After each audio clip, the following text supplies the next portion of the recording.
Primeiro ponto aqui, como interpretar as Escrituras, né? Existem várias maneiras de interpretar a Bíblia, e eu creio que a maneira correta de interpretar não somente o livro de Apocalipse, mas todas as Escrituras, é começando pela própria Bíblia. Okay? A Bíblia tem que ser o nosso ponto de referência, nosso ponto inicial. Ok? Depois da Bíblia, nós podemos olhar para a história da igreja, os pais da igreja. O que os pais da igreja ensinaram sobre esse tema? Okay? O Espírito Santo, ele fala conosco, sim, pessoalmente, de forma pessoal e individual, mas ele também fala ao seu corpo. Ele vem falando ao seu corpo por milhares de anos. Ok? Então, se temos algum ensino, alguma revelação pessoal, e a gente vê ao longo da história da igreja que nunca foi ensinado antes, pode ser um pouco perigoso. Ok? Porque o Espírito Santo, ele fala de forma principal ao seu corpo, à sua família, não somente uma pessoa em si. Se ele fala uma pessoa, ele vai confirmar com outra também. Ok? Dificilmente ele vai falar apenas com um e não confirmar com outras pessoas. Então você olha primeiro para a Bíblia, olha para ver o que tem ensinado sobre isso, os comentários, muito importante, a história da igreja, os pais da igreja. E depois, então, a gente pode ver a nossa revelação pessoal, os nossos sentimentos, o que eu acho daquilo. Ou você olhar para as notícias do mundo. Infelizmente, né, quando se trata de Apocalipse, principalmente, o que é feito, muitas vezes, é ao contrário. A pessoa olha lá para fora primeiro, olha para as notícias, para a guerra, para os conflitos, para os terremotos, para os políticos, dela tem uma ideia, dela vai, então depois ela vai para a Bíblia para achar algum versículo que talvez queira encaixar com aquele acontecimento. E é ao contrário isso nunca vai dar certo. E capaz dela achar ainda, porque ela vai pegar alguma coisa fora do contexto aqui e achar. O ponto de partida tem que ser a Bíblia, depois nós olhamos lá para fora. A Bíblia é o nosso ponto de partida e essa é a maneira correta de interpretar a própria Bíblia, né? Com certeza absoluta, Lula não é o anticristo, ok? Eu sei, me desculpa. Ele é um anticristo, mas não é o anticristo não. Tô brincando. Só falando a respeito de, igual você falou, interpretar a Bíblia, mas lembrando do fato, não é interpretar um versículo, é interpretar o contexto, o conteúdo total, porque se a gente for para versículo isolado, vai para exatamente, heresias, exatamente. E vai para as seitas, que é da onde foi que surgiu, né? Exatamente, bem lembrado, Celene. Geralmente, em alguma seita, alguma heresia, vai ser, nessa ordem aqui, vai ser o ao contrário. Então você vai ler alguma coisa que você pegou uma informação que você quis, depois você vai talvez olhar alguma outra pessoa na história que pensou desse jeito, e no final você pega o versículo que você queria para encaixar o que você quer. Se você quiser, qualquer tipo de pensamento que você quiser ter, e você quiser usar a Bíblia como base, você vai conseguir se você tirar do contexto. O que você quiser. É só você pegar alguma coisa fora do contexto, você tem sua própria religião. Tanto que, na verdade, a Bíblia ela foi escrita sem versículos, né? Versículos foram adicionados bem mais tarde para poder facilitar a gente. Um exemplo aqui, Daniel, capítulo 9, né? No primeiro ano, diz aqui no versículo 2, no primeiro ano do seu reinado, falando do rei Dário, Daniel está falando aqui, eu, Daniel, entendi pelos livros que, de acordo com o que o Senhor havia falado ao profeta Jeremias, a desolação de Jerusalém iria durar 70 anos. Então Daniel aqui, ele está confuso com o que está acontecendo, então o que ele fala, ele entendeu lendo as cartas, ou o pergaminho, né, do profeta Jeremias, que viu antes dele. Então ele viu aquilo e entendeu que a desolação de Jerusalém ia durar 70 anos. Então a gente vê que o ponto de partida aqui de Daniel foi a própria carta do profeta Jeremias. Ele também sendo um profeta, né? Ele vai aqui, então voltei o rosto ao Senhor Deus para buscar com oração e súplicas, com jejum, vestido de pano de saco sentado na cinza. Então Daniel, ele entende pela Bíblia que está acontecendo algo, ok? Através do profeta Jeremias. O que ele vai fazer? Ele se prostra ao Senhor, jejum e oração. Cara, se todo estudante da Bíblia fizer isso, eu tenho certeza que vai mudar totalmente a maneira que a gente vai entender as Escrituras, cara. Se a gente pesquisar as Escrituras e a gente entrar em jejum, em oração, vai mudar assim, vai mudar. Eu posso até contar assim, um pequeno testemunho aqui.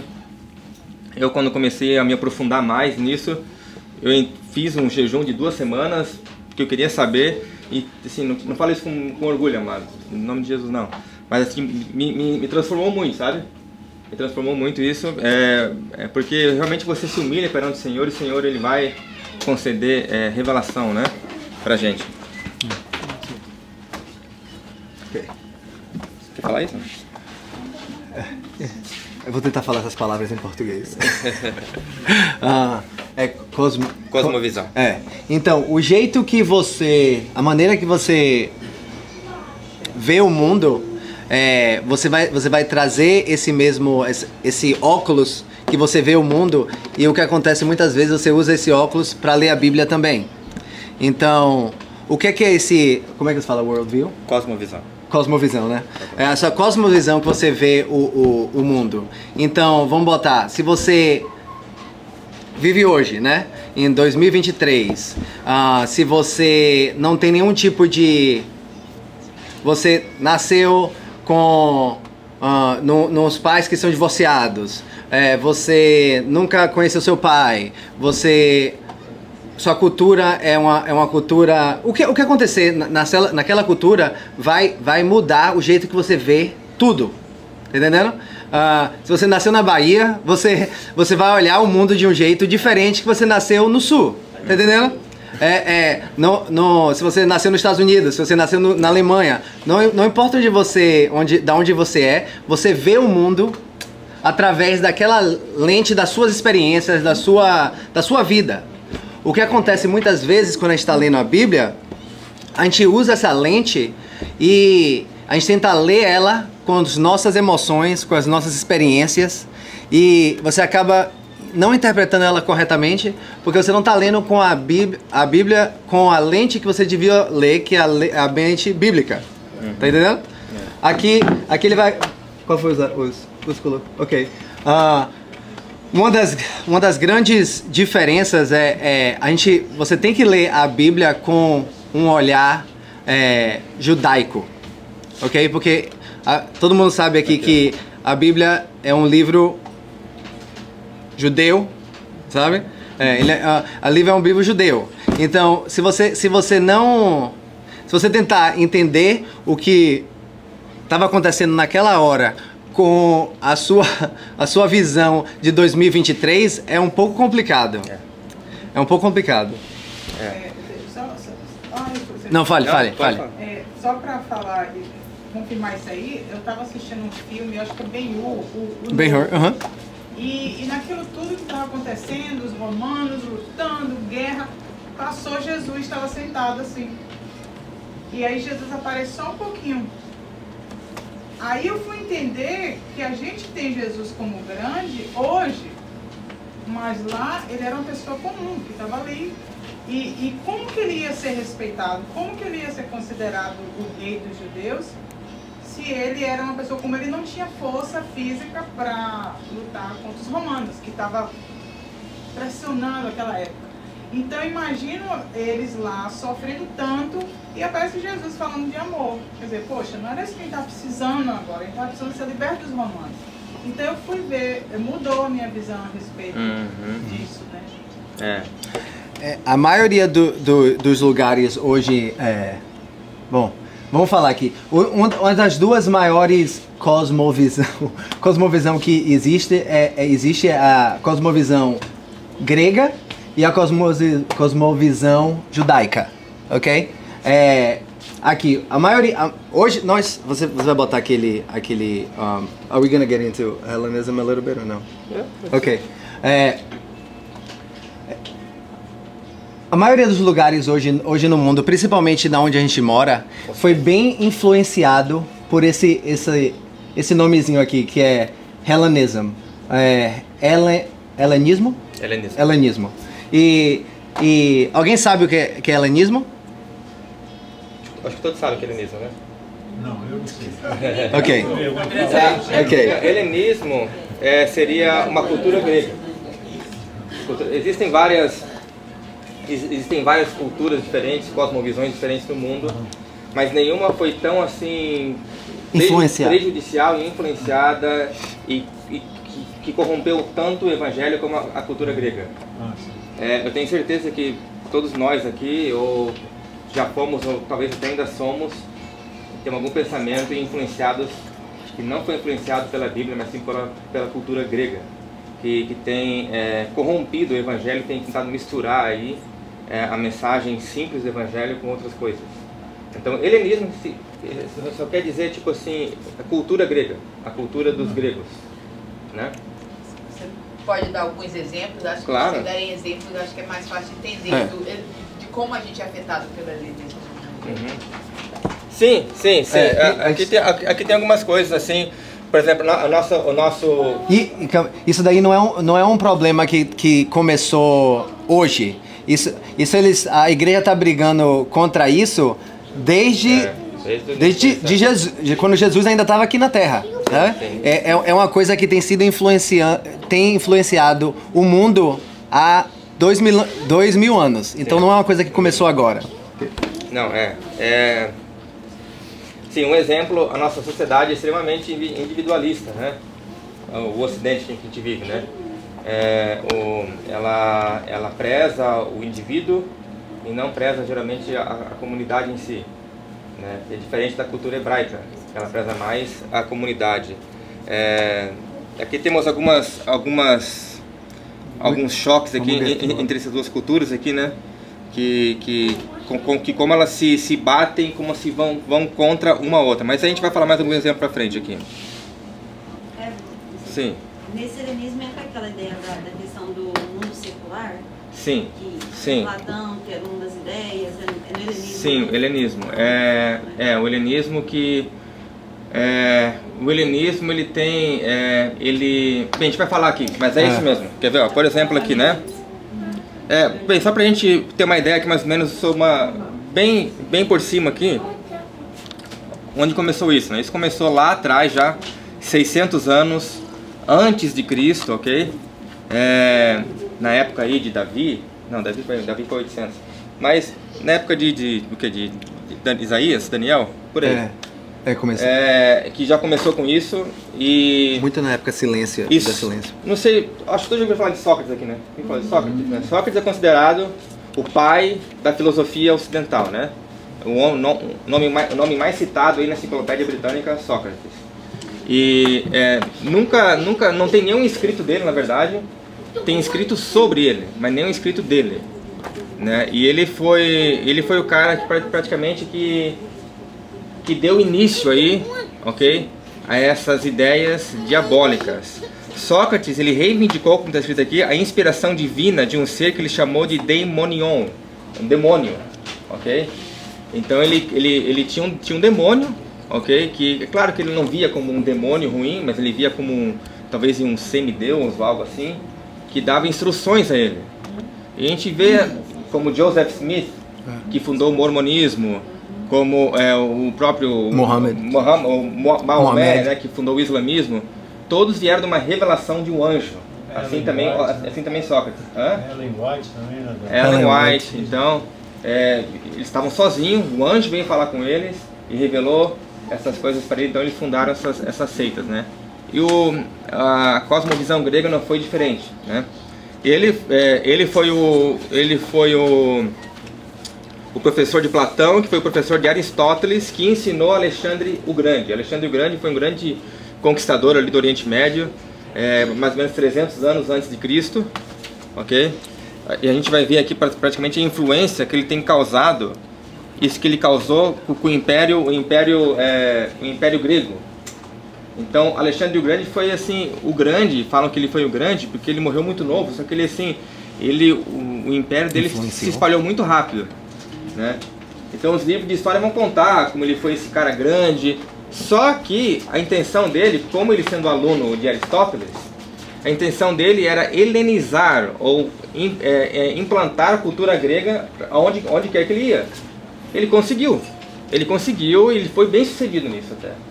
Tanto que a Bíblia é escrita em grego, o Novo Testamento. Por que a Bíblia é escrita em grego, o Novo Testamento? Entendeu? Um livro judaico, escrito por judeus, escrita em grego. entendeu? Então ele realmente ele conseguiu fazer o que ele queria. Ele morreu muito novo, mas o seu legado aí continuou, né? O Império Romano era o Império Romano, sim, com o nome Império Romano, mas era como se fosse uma continuação do Império Grego. Eles trocaram os nomes dos deuses, mas basicamente influenciou tanto que até o grupo que ganhou deles levou a identidade deles para frente. Então, exatamente. Ele conseguiu realmente influenciar o mundo de um jeito muito grande. E aí começou então a influenciar também automaticamente os cristãos, ok? Os seguidores de Jeová, né? Do Deus de Israel. O que aconteceu então mais ou menos, né? Só para por cima aqui. Quando o povo de Israel foi liberto do cativo da Babilônia, né? Eles começaram a voltar para Jerusalém, de pouco em pouco, né? Foram 2 viagens que eles voltaram para Jerusalém ali, foram voltando. Mas quando eles chegaram em Jerusalém está em ruínas. Não tem como trabalhar, não tem como fazer nada. Até que Neemias e Esdras, né, reconstruíram o templo, a cidade, mas estava uma bagunça a cidade. Então muitos foram para onde? Foram para outras cidades para poder trabalhar. Igual a gente faz aqui, imigrante, está no Brasil, está ruim, vem para a América. Né? Isso que eles fizeram. Então a maioria desses judeus foram para onde? Foram para Alexandria, que fica no norte ali da África, perto do Egito. Alexandria foi uma cidade fundada por Alexandre o Grande, que é a cultura toda grega ali, e eles foram para lá porque é uma cidade que estava bombando. Comércio, era o epicenter. Era a cidade mais tipo Nova York, assim, da época ali. Então os judeus foram para lá, e com o passar do tempo esses judeus eles ficaram helenizados, eles abraçaram a cultura assim como nossos filhos já são americanos, né? O John e a Chloe, quer ver, é só aí uma geração, eles são praticamente americanos. Né? Então você imagina ficar gerações e gerações aí, você esquece, né, a sua cultura, e você abraça a cultura do seu país. Foi o que aconteceu com eles, né? Então quando a gente vê até na Bíblia ali, Paulo sendo perseguido pelos judeus helênicos, está falando desses judeus que vieram de Alexandria, principalmente judeus que não tinham a mesma cosmovisão dos apóstolos, não tinham a mesma cosmovisão dos profetas, tinham a cosmovisão grega. Eles pensavam diferente, ok? E aqui mais ou menos só uma linha do tempo aqui, começando com Anaximandro, que foi o cara que praticamente fundou o naturalismo, o Charles Darwin, né? O cara que, na verdade, ele só concretizou aquilo que começou há muito tempo atrás. Temos Sócrates, Platão tal, e a Septuaginta, que é a tradução do Antigo Testamento para o grego, né? Daí temos Filho de Alexandria, que foi um cristão judeu nascido em Alexandria, que era helênico. E ele, assim, cara, ele surgiu com uns absurdos de heresia, o Filho de Alexandria, por conta da influência dos gregos. Ele era de Alexandria, né? Temos Clemente de Alexandria, Orígenes de Alexandria, todos pais da igreja, só que vieram com essa cosmovisão grega. Por exemplo, tanto Clemente de Alexandria como Orígenes de Alexandria, eles criam, ok? Eles criam que a interpretação simples da Bíblia é somente para os carnais, ok? Para você achar a interpretação por trás dos textos, há uma interpretação que você tem que ser espiritual para você achar. Então aquilo que você lê e interpreta, está errado. Você tem que achar o verdadeiro significado por trás, entendeu? Isso são apenas para os espirituais, ok? E daí se tornou praticamente uma bagunça. Se a Bíblia diz o barco é azul, mas não quer dizer o barco é azul, que então qualquer coisa vale, né? Qualquer coisa vale. Se o Espírito Santo quisesse dizer outra palavra, ele dizia outra palavra. Ele falou aquilo porque ele quis dizer aquilo, ok? Mas aí começou a influenciar outros cristãos. Coloquei ali também Agostinho. Agostinho, ele... acho que todos conhecem Agostinho, né? Agostinho de Hipona. Ele veio bem mais tarde, 300, 400 anos depois de Cristo. Ele foi praticamente o cara que começou o ensino do amilenismo, né? O amilenismo é a crença que nós já estamos vivendo o milênio, ok? O milênio é um símbolo, é um número simbólico apenas, ok? E ele também não cria na ressurreição física e literal. Ele achava que a ressurreição era apenas espiritual, algo etéreo, influenciado, obviamente, por Sócrates e Platão e Aristóteles, né?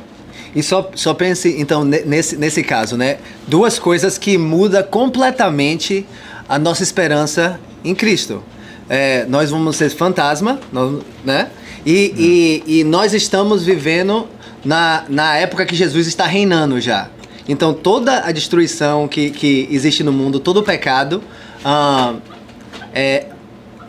como é que Jesus está sendo o rei da terra no momento se ele não está aqui? Tá entendendo? Então, quando você começa a mudar, e a gente vai falar bastante sobre isso, mas quando você começa a mudar o que a Bíblia está falando para o que você acha, você abre um grande problema. A Bíblia pode literalmente falar qualquer coisa. Porque o que ela está falando não é o que ela está falando. Exatamente. É tudo tudo objetivo. Criação objetivo, tudo é objetivo. Subjetivo. Daí temos o gnosticismo, né? Gnosticismo foi uma tentativa de misturar a teologia com a filosofia grega, né? Gnosticismo surgiu ali no primeiro século ali depois de Cristo. E ele praticamente cria que ele tentava misturar, dizendo que o que é corpo, o que é físico é ruim, ok? É ruim, o que é material é ruim, e aquilo que é abstrato, que eles falavam que era espiritual, é bom. Então tudo que está na Terra aqui é ruim, o nosso corpo é ruim, a Terra é ruim. E eles criam também, assim, os mais extremos, né? Criam que o mundo material foi criado por um outro Deus, por um semideus. E o Deus de Israel criou um mundo espiritual que ficava fora do tempo e do espaço, numa outra dimensão. Esses são os mais extremos. Mas basicamente a maioria cria nisso, né? Que o material era ruim e o abstrato era o verdadeiro puro. 100% pensamento de Sócrates, né? Nada de Moisés, nada de Abraão e nada de Daniel e de Isaías. Sócrates, Jesus. Platão, Aristóteles, ok? Aqui alguns exemplos, por exemplo, aqui do lado esquerdo nós temos a criação do jeito que a Bíblia relata, né? O que Deus fala em Gênesis 1? No princípio Deus criou os céus, plural, a palavra céu, e a terra, ok? O que aconteceu? Não. Ele sabe, ok? Então, o que Deus fala no final? Tudo isso era muito bom. Então Deus cria os céus, cria a terra, ok? E ele fala que é bom. O céu, influenciado pela cultura grega, ele vai dizer que o céu, ok, onde Deus está, é bom, e a terra onde nós estamos é ruim, porque é material, ok? O que a cultura grega dizia? A cultura grega, o Sócrates, né? Ele cria no mundo de formas. O mundo de formas, só assim, mais ou menos, ele vai ensinar que o que está no mundo das ideias de formas é o abstrato, é o verdadeiro e puro. E aqui na Terra apenas uma imitação corrupta, okay, daquilo que é verdadeiro e puro, que é o mundo das formas. Esse mundo das formas sincretizou com o Evangelho e colocou o céu como bom e a terra como ruim. O céu como etéreo, não físico, e a terra como físico e corrompida e ruim. O que Deus fala? Que depois que ele faz a terra, tudo era bom. Várias vezes ele fala que tudo é bom. Tudo é bom. Dia após dia. E por que a gente está falando sobre esse assunto? Porque para você entender o livro de Apocalipse, você tem que entender que esse pensamento aqui é incorreto. Então, que o céu é um lugar físico, todos os céus são lugares físicos, a terra é um lugar físico e tudo é bom. E o céu sendo um lugar só, uma outra dimensão, ou só uma coisa, só a coisa que você não consegue tocar, que é bom, e tudo que você consegue tocar é ruim, é um pensamento completamente diferente do que Apocalipse está falando. A única razão que a gente está entrando nisso é porque é muito difícil entender o livro se esse é seu pensamento. Se você Se você achar que nossa ressurreição não é física, se a nossa esperança não é física, é sempre espiritual, você não vai conseguir entender a beleza do livro. Exatamente. E tem passagens que vão dizer que o dragão foi expulso dos céus, Ares. Então a gente, se não tiver esse pensamento correto, fica bem confuso realmente as ideias, né? Quando o evangelho é misturado ou corrompido pela cosmovisão grega, a mensagem basicamente se torna essa, faltou um se torna aqui. Jesus morreu pelos nossos pecados para que um dia, quando morrermos, finalmente escapemos dessa terra e vivamos no céu para sempre, ok? Essa é uma ideia influenciada pelo helenismo, ok? A esperança cristã não é a gente ir para o céu para sempre, mas é o céu vir para a terra. Okay? É a restauração desse planeta que nós vivemos aqui agora. Essa é a esperança do Evangelho, que está em toda a Bíblia. Nos Salmos, okay? Principalmente no Evangelho. Por exemplo, aqui nós temos aqui agora o que nós falamos ali do mundo das formas. Aqui é um gráfico do que o helenismo, né? O mundo grego, ele ensina. Esse aqui é a influência, o que causou, né? O universo material e o céu é abstrato, né? Influenciado pela cosmovisão grega. Até a gente vê, eu lembro que eu já vi alguns documentários assim, né, o cara foi entrevistar as pessoas assim, você quando você morrer, você vai para onde? Vou para o céu, para o inferno? Tá, eu vou para o céu. Então, vou te falar que Jesus morreu para que você fosse, agora quando você morre, você vai para o céu. Tá vendo como a esperança muda? A esperança agora é eu morrer e ir para o céu para sempre, acabou. Entendeu? É como se eu escapasse desse meu corpo, finalmente, como Sócrates ele tomou um veneno e se matou, praticamente. Dizem, né? Não tem relato. Tomou um veneno e se matou. Por quê? Para escapar desse corpo corrupto. Ok? E finalmente alcançar a plenitude. Como que fala a palavra? Esqueci agora. Alcançar a transcendência. Exato, a transcendência, né? Tem até um grupo, acho que foi nos anos 90, 80 que aconteceu isso, vocês devem lembrar, na Califórnia, aquele grupo foi uma seita, né? Que tomou que eles tomaram venenos e se mataram, vários se mataram. Levou para um país da América Central, né? Eles se mataram e mas não lembro, ele é um cabeludinho assim. Mas você vê que o que eles queriam é isso, né? Eles até se mutilaram tudo, né? Porque eles queriam que esse corpo é ruim. Então a intenção deles era realmente escapar desse corpo, dessa casca que eles falavam, né? Desse shell, dessa casca, e transcender para o mundo espiritual. E eles finalmente concretizaram a ideia deles, né? Acabaram todos se matando. E só Deus sabe meditar agora, né? Deve estar lá. Mas assim, você vê como isso pode causar certos danos, meu irmão. O problema não é o físico, o problema é o pecado. O físico é bom, tudo que Deus criou foi bom. Posso dar um exemplo aqui? Ok? Da palavra espiritual, ok? Quando a gente fala a palavra espiritual, o que vem na nossa mente? Algo abstrato. Talvez não na sua, mas de muitos. Espiritual, algo abstrato. Isso é uma influência dos gregos, ok? Quando a Bíblia fala que algo é espiritual, ela está falando de origem divina, origem celestial. O nosso corpo, a Bíblia vai falar, quando a gente ressuscitar dos mortos, vai ser um corpo espiritual, vai ser um corpo físico. O espiritual não é o contrário do físico, ok? O espiritual, na verdade, é o contrário do carnal. Tem carne e espírito, espiritual e carnal. Não espiritual e físico. Espiritual e físico, colocar um contra o outro, é uma influência helenística, uma influência dos gregos. É espiritual e carnal. Okay? Paulo fala que quando o povo de Israel comeu do maná, eles comeram um pão espiritual. O pão era físico. Okay? O céu é um lugar espiritual, mas é um lugar físico. Entendeu? O físico não é ruim, amados. Isso que eu acho que é enfatizado. Senão, Apocalipse não faz sentido. O físico não é ruim. O que é ruim é o pecado, como ela falou. Carnal. Ok? Alguma coisa? Esse aqui um gráfico aqui do... Se os irmãos quiserem mais aprender sobre isso também, eu encorajo os irmãos a ler um livro chamado Batalhas Espirituais. Como é o nome? Batalha Espiritual, do Fábio Coelho. Fábio Coelho é aquele rapaz que vai vir aqui na nossa igreja agora daqui a 2 semanas. Ele é um cara fera nesse assunto, cara. Ele ensina isso aqui assim, de letra, ele tira. Ele é muito bom nisso. Ele ensina muito sobre isso. Ele escreveu um livro, Batalha Espiritual, onde ele separa uns capítulos, né? Ele fala muito sobre esse assunto, ok? Tem ali, os irmãos encorajam a ler. Se você também souber inglês, tem um livro chamado The Gospel of Christ Jesus Crucified. Não é o nome? Crucified. The Gospel of Christ Crucified. The Gospel of Christ Crucified. É um livro, também se você sabe inglês, que vai explicar em detalhes esse assunto da criação e da influência dos gregos. Também é muito bom o livro, ok?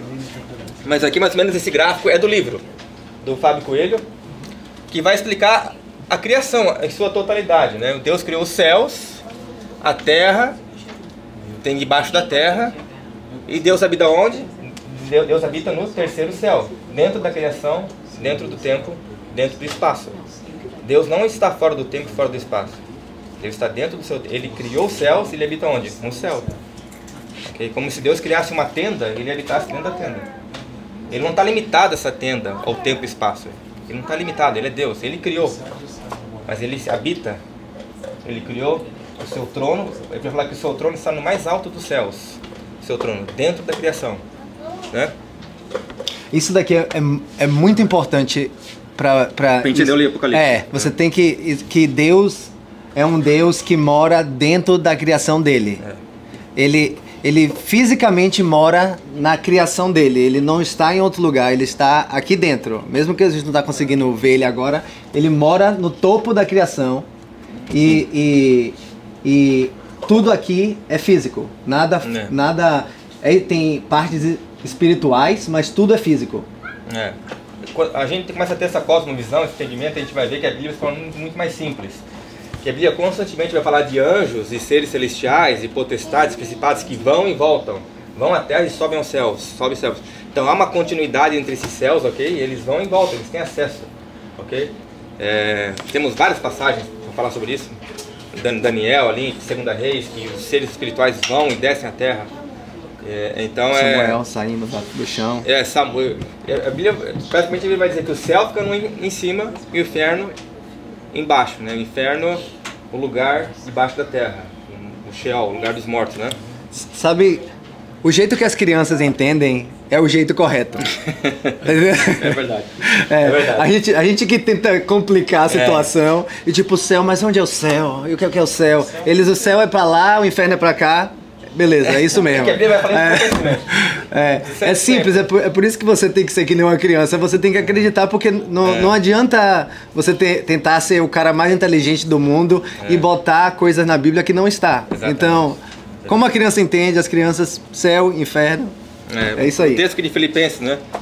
Por isso Deus exaltou sobremaneira e lhe deu um nome que está acima de todo nome, para que o nome de Jesus se dobre todo o joelho nos céus, na terra, debaixo da terra. Ok? Toda língua confessa que Jesus Cristo é o Senhor, para a glória de Deus Pai. Então Paulo aqui inclui a criação em geral.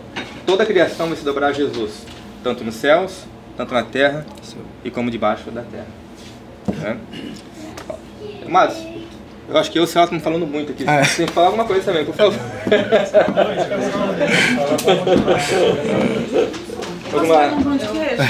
Pega aí.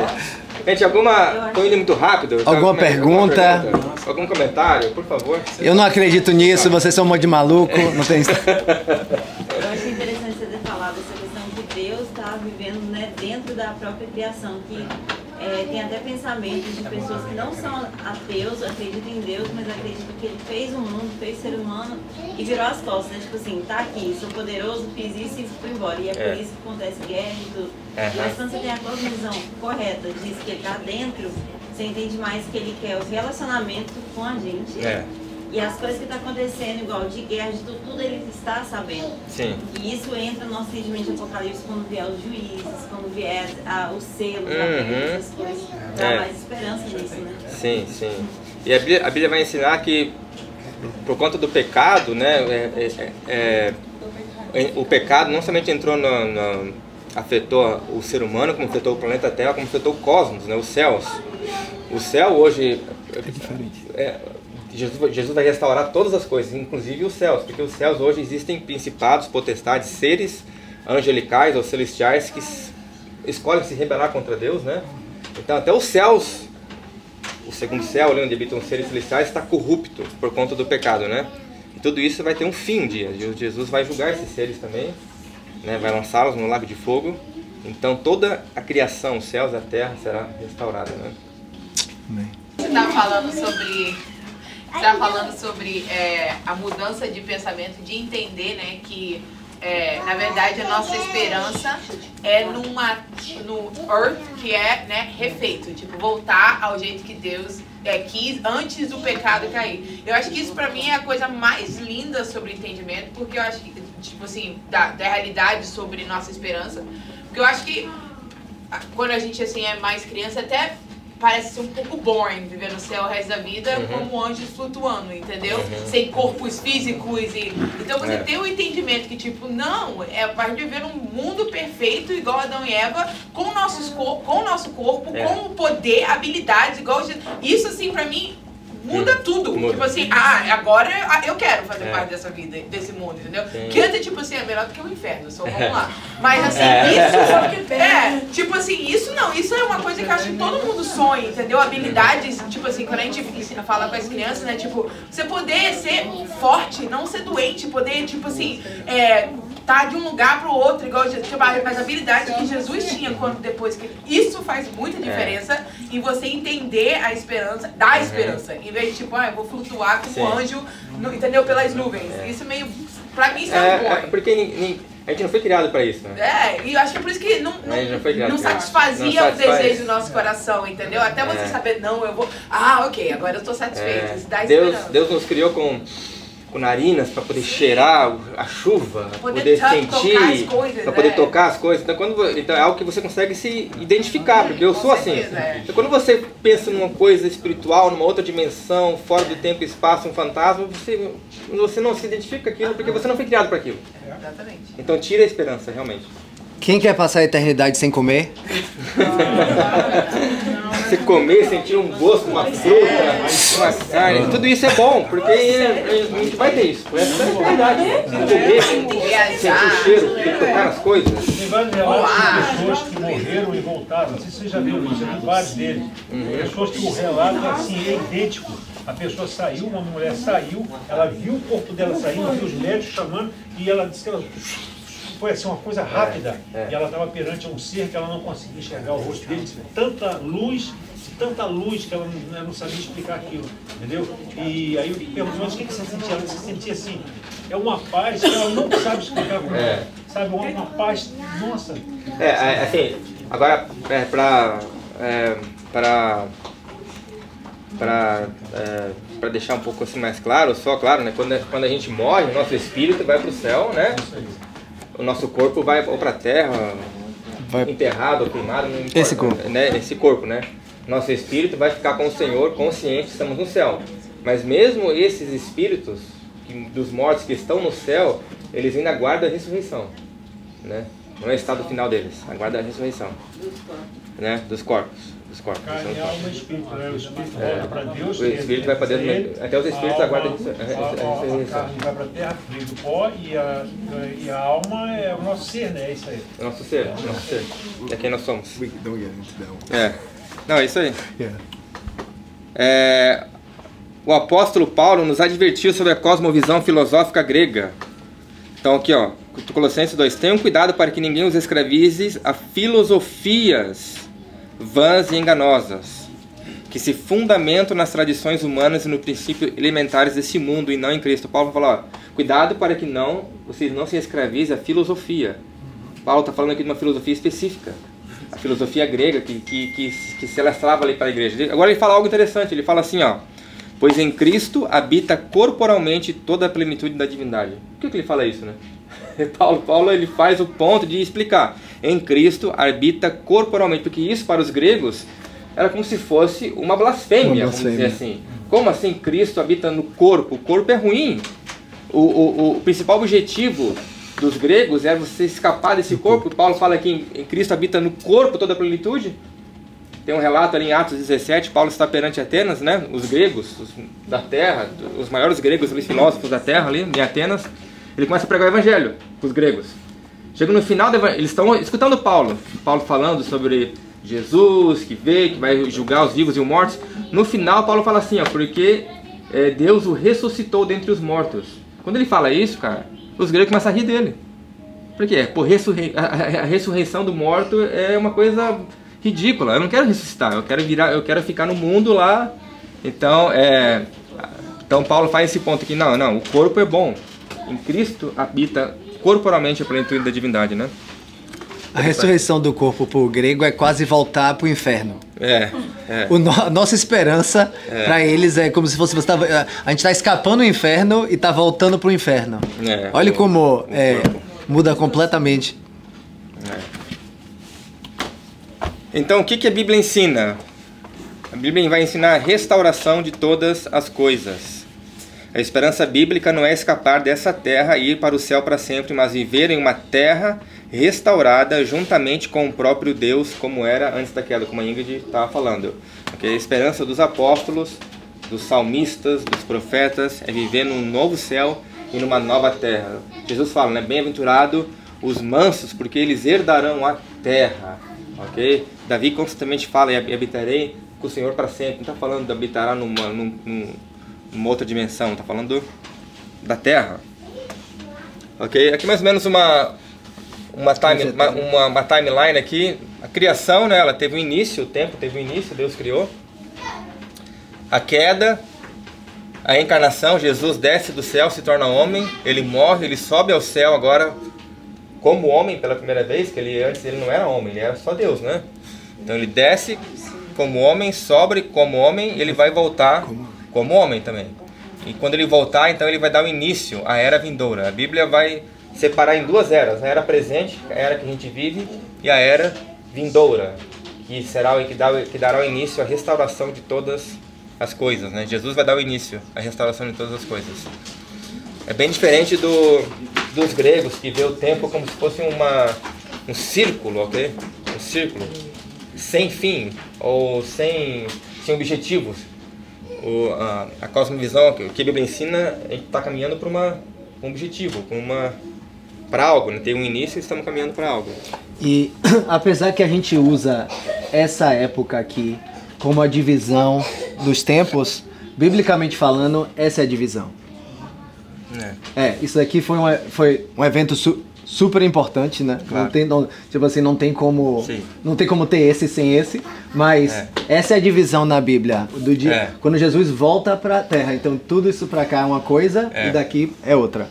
Uma das coisas que eu nem anotei nos notes e nada disso, mas uma coisa que eu me lembrei agora é que Deus fez tudo de um jeito que a gente possa entender e tudo tem um elemento humano em tudo, que a gente possa entender também. Tipo assim, Deus criou a criação em 6 dias, ok? Ele poderia ter feito em um piscar de olho. É um processo. Né? Tudo dele tem um processo. E esse processo, eu creio que é pra gente poder entender também. Então, depois da queda, depois que Adão e Eva comeram da fruta e a queda da humanidade, onde o pecado entrou, ele já falou pra gente qual vai ser a solução do problema, mas tem um processo. E ao mesmo jeito que o retorno dele tem um processo. Nossa caminhada em Cristo tem um processo. Tudo tem um processo bem que a gente tem como entender. Tá entendendo? Que são dias que passam, são eventos que você pode ver e entender. Não é nada de um jeito assim, de piscar de olho. Então aqui apenas 2 versículos aqui, que vai falar um pouco sobre isso, ok? A partir do versículo 21 vai dizer assim, na esperança de que a própria criação será libertada do cativeiro da corrupção. A esperança da igreja, né? Para a liberdade da glória dos filhos de Deus. Porque sabemos que toda a criação, céus, terra e embaixo da terra, a um só tempo geme e suporta as angústias até agora. Agora ele fala algo interessante, Paulo, que ele vai dizer assim, e não somente a criação geme, esperando a restauração de todas as coisas, mas também nós que temos as primícias do Espírito. Ele vai falar, até nós gememos, porque nós temos o Espírito. O Espírito que habita em nós também geme, restaurando a restauração de todas as coisas. Interessante isso, né? Então a gente nunca vai estar 100% contente aqui enquanto estivermos aqui, porque nós ainda estamos aptos à velhice, a doenças, a fome, a pragas, a doenças. Então o nosso espírito somos estrangeiros. Vai estar geme, suportando angústias. Igualmente nós gememos em nosso íntimo, aguardando a adoção de filhos, aguardando a redenção do nosso corpo. Redenção do corpo. E aqui, Apocalipse, né? Vi novo céu e nova terra. Ele vai dizer aqui, a partir do versículo 3, né? 2. Vi a cidade santa, a Nova Jerusalém, que descia do céu. A Nova Jerusalém hoje, atualmente, está no terceiro céu. Em breve, ela vai descer.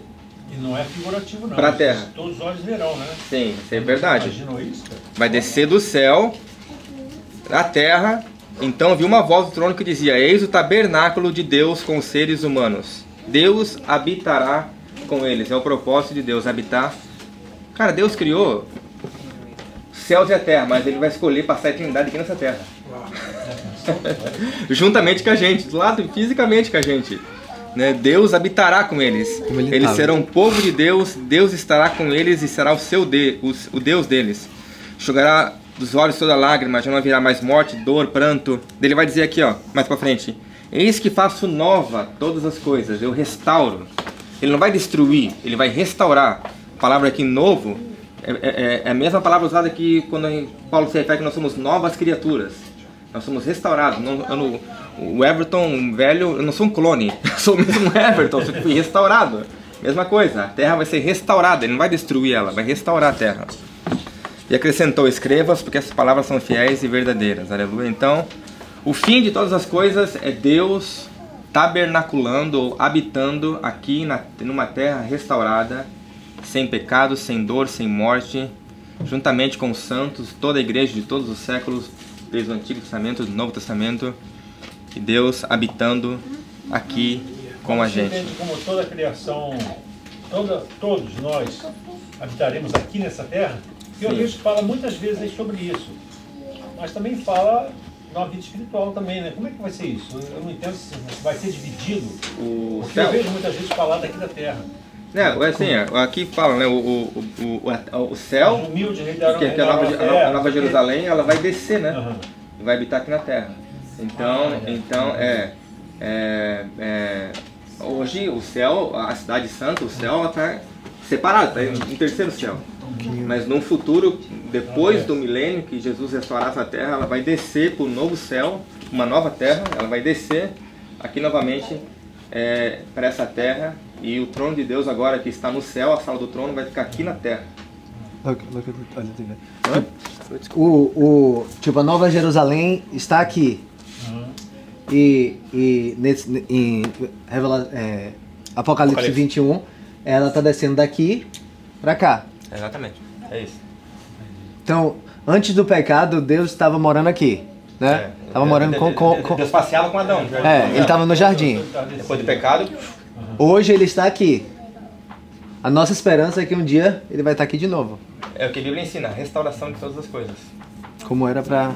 Esse gráfico que ele fala com ele é bem simples de entender, eu acho. Isso daí é Deus fisicamente, né? Porque a gente fala que Deus habita, tipo, o Espírito Santo habita entre a gente, dentro da gente, mas aí é Deus mesmo habitando no seu povo, fisicamente. O trono dele está aqui. Por isso que Jesus fala, né? Bem-aventurados que choram porque verão a Deus. O objetivo da gente realmente é ver Deus face a face. Não apenas fechar o olho e vê-lo pela fé, mas vê-lo face a face com os meus olhos aqui, ó. Vê-lo face a face. Isso se permanecer fiel até o fim vai acontecer. Acho que tem a comunhão que Adão e Eva teve. Isso aí. Então, pra gente encerrar aqui, Deus é fiel à sua criação, Ele redimirá, restaurará, curará toda a sua criação, e Ele redimirá os céus e a terra e unirá os céus e a terra sobre a sua liderança. Efésios 1, 9 e 10, né? Ele nos revelou o mistério da sua vontade, segundo o seu propósito, que Ele apresentou em Cristo. Qual que é o mistério da vontade de Deus? O propósito dele? Fazer convergir, unir, na dispensação da plenitude dos tempos, todas as coisas, como no céu e como na terra. A Nova Jerusalém descendo a terra, converger, unir. Atos 3:21, aqui Pedro pregando, né? Pregando aos seus compatriotas israelitas. É necessário que Jesus permaneça no céu até que chegue o tempo em que Deus irá restaurar todas as coisas. Esse tema de restaurar está em toda a mensagem dos apóstolos, amados. Então Pedro está falando aqui, Jesus vai ficar no céu. E quando chegar o tempo dele restaurar, ele vai descer. Né? Conforme já decretou há muito tempo por intermédio de seus santos profetas. Apocalipse descreve eventos decisivos que separam esta era da era vindoura, como vemos ali. Esta era, desde a criação, a queda e a volta de Jesus, está sujeita à futilidade. A morte, a pragas, doenças estão presentes na vida de todo o ser humano. Ok? Todo o ser humano. Eu converso muito com a minha mãe sobre isso. Minha mãe, muitas vezes, ela tem dificuldade de entender porque meu pai está passando por essa doença. Meu pai é uma pessoa que ora tanto. E é difícil entender realmente. Mas essa era está marcada por doenças, amados. Todo ser humano é apto a doenças. A mente dele já não está boa, ok? Mas há uma esperança, a restauração do corpo, a restauração de todas as coisas, né? E se você é uma pessoa de Deus, ora muito, você também está apto a doenças. É Paulo que o diga, né? Paulo era quase cego no final da sua vida, não enxergava direito. Um homem de Deus. Que às vezes você ora e Deus te dá um alívio, igual o Paulo, né? Da espinha na carne, me dá um alívio. E eu daqui a pouco ele volta um pouquinho outra vez, eu oro, some. Eu tenho uma dor no pescoço que eu arrebentei com ela de vez em quando, eu tinha 3 porão no meu pé, todo dia eu oro mesmo não tendo mais. Entendeu? Mas às vezes pode vir até orar. Sim, claro, pode vir. A gente ora para que venha. Pensa que você vai ficar livre que não fica não. Sabe? A gente ora para que venha. É um cabresto, não. Agora você vai me procurar. Entendeu? Isso aí. E Deus ele... Estou muito feliz que existe oração. E você ora, pronto. Não. E Deus cura. Ele opera milagres. Ele tira doenças. Isso aí. Com o objetivo de nos fazer lembrar que a era por vir, ela não tem doenças, não tem dor. Então quando ele cura uma pessoa, quando ele tira um aleijado de uma cadeira, ele está apontando para a era vindoura, que na era vindoura não vai ter doença, não vai ter morte, não vai ter dor. Então ele tira a doença da pessoa, falando assim, ó, aqui eu estou tirando agora, mas estou te levando, te apontando para um tempo que ainda vai acontecer. Então milagre é isso, milagre ele é uma revelação da era vindoura que está acontecendo ali agora, naquele momento. Porque na era vindoura não tem doenças, não tem dor, não tem morte. A era vindoura será definida pela cura, restauração e redenção de todas as coisas. E o milênio, que são um reino de Jesus aqui nessa terra durante 1000 anos, né? Que ele vai dar o início quando ele voltar, é a transição, ok? 1000 anos para o estado final, novos céus e nova terra. Então, a Nova Jerusalém, ela desce depois do reinado de Jesus aqui nessa terra durante 1000 anos.